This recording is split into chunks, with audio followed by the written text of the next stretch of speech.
খালেদা জিয়ার মুক্তির দাবিতে বিএনপির সমাবেশ বিকেলে প্রতিষ্ঠা বার্ষিকী উপলক্ষে বঙ্গবন্ধু এভিনিউতে আলোচনা সভা আওয়ামী লীগের। ইরানের প্রেসিডেন্ট নির্বাচনের ভোট গণনা চলছে। সাইদ জালালি ও মাসুদ পেজেশকিয়ানের মধ্যে হাড্ডাহাড্ডি প্রতিদ্বন্দ্বিতার আভাস। দেখছিলেন বিআরবি কেবল সংবাদ শিরোনাম। এবার বিস্তারিত। দলের চেয়ারপারসন বেগম খালেদা জিয়ার মুক্তির দাবিতে নয়াপল্টনের দলীয় কার্যালয়ের সামনে বিএনপির সমাবেশ আজ। তাকে উন্নত চিকিৎসায় বিদেশে পাঠাতে দীর্ঘদিন ধরে দাবি জানিয়ে আসছে দলটি। নয়াপল্টনের কেন্দ্রীয় কার্যালয়ের সামনে বেলা ৩টায় এই সমাবেশ শুরু হওয়ার কথা রয়েছে। প্রায় ৮ মাস পর দলীয় প্রধানের মুক্তির দাবিতে এই কর্মসূচি নিয়েছে বিএনপি। এ নিয়ে শুক্রবার সংবাদ সম্মেলন করে বিএনপির সিনিয়র যুগ্ম মহাসচিব রুহুল কবির রিজভী। তিনি জানান, শনিবার নয়াপল্টনে শান্তিপূর্ণ সমাবেশ করতে চায় বিএনপি। ঢাকায় এই সমাবেশ ছাড়াও আগামী ১ জুলাই সব মহানগর ও ৩ জুলাই সব জেলায় সমাবেশ হবে। বেগম জিয়ার মুক্তির আন্দোলন আরও বেগবানের পাশাপাশি জনগণের অধিকার আদায়ে গণতান্ত্রিক আন্দোলন অব্যাহত রাখার কথাও জানান বিএনপি নেতারা। এই যে দেশ বিরোধী চুক্তি, এই চুক্তির বিরুদ্ধে যার অফুরন্ত প্রাণ শক্তিতে যিনি প্রতিবাদ করতেন, তার জনগণকে নিয়ে, জাতীয়তাবাদী শক্তিকে নিয়ে, তাকে আগেই বন্দি করে রাখো। তাকে নানাবিধ ষড়যন্ত্র করে খাবারের মধ্যে ওষুধ দিয়ে আস্তে আস্তে তাকে নিঃশেষ করে ফেলো। এই চক্রান্তের অংশ হিসেবে বেগম খালেদা জিয়া আজ ৫-৬ বছর ধরে বন্দী। বঙ্গবন্ধু এভিনিউয়ে আজ আলোচনা সভা করবে আওয়ামী লীগ। দলের ৭৫তম প্রতিষ্ঠা বার্ষিকী উপলক্ষে এই কর্মসূচি পালন করবে দলটি। দলের কেন্দ্রীয় কার্যালয়ের সামনেই এই আলোচনা সভায় বক্তব্য রাখবেন আওয়ামী লীগের সাধারণ সম্পাদক ওবায়দুল কাদের সহ শীর্ষ নেতারা। গতকাল শুক্রবার রাজধানীতে আওয়ামী লীগের ৭৫তম প্রতিষ্ঠা বার্ষিকী উপলক্ষে বাইসাইকেল র্যালির আয়োজন করে ঢাকা উত্তর সিটি কর্পোরেশন। সূচনা বক্তব্যে আওয়ামী লীগের সাধারণ সম্পাদক ওবায়দুল কাদের বলেন, মুক্তিযুদ্ধে নেতৃত্ব দেওয়া এই দলের প্রতিষ্ঠা বার্ষিকী উপলক্ষে বছরব্যাপী নানা কর্মসূচি হাতে নেওয়া হয়েছে, তাই এখানে পাল্টাপাল্টির কিছু নেই।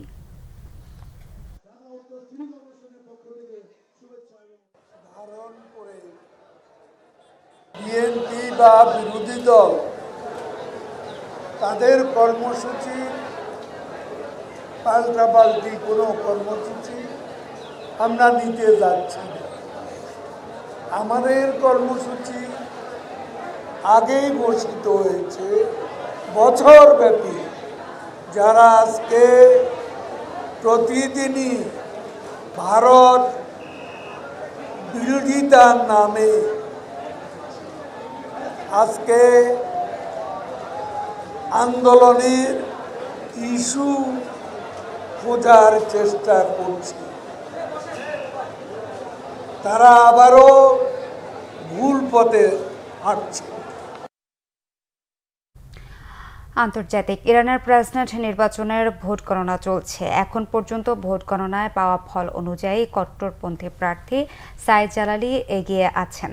শুক্রবার ইরানের প্রেসিডেন্ট নির্বাচনের ভোট গ্রহণ সকাল ৮টায় শুরু হয়ে সন্ধ্যা ৬টায় শেষ হয়।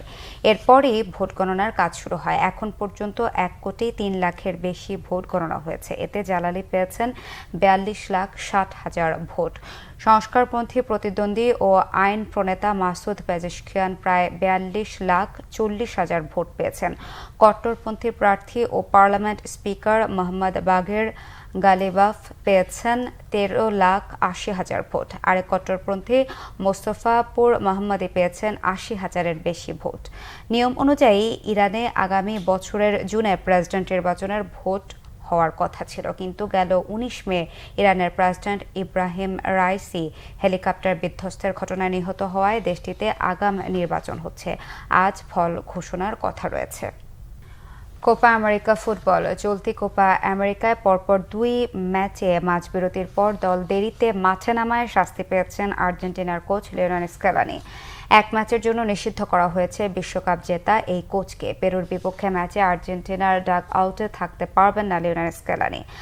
বাংলাদেশ সময় রবিবার সকালে গ্রুপ পর্বের শেষ ম্যাচে মুখোমুখি হবে দুই দল। দক্ষিণ আমেরিকান ফুটবল কনফেডারেশন কনমেলনের ডিসিপ্লিনারি কমিশন শুক্রবার স্কেলানের শাস্তির কথা জানায়। আর্জেন্টিনার বিশ্বকাপ জয়ী কোচ থাকতে পারবেন না ম্যাচ পরবর্তী সংবাদ সম্মেলনে। কানাডাকে 2-0 গোলে হারিয়ে শিরোপা ধরে রাখার অভিযান শুরু করে আর্জেন্টিনা।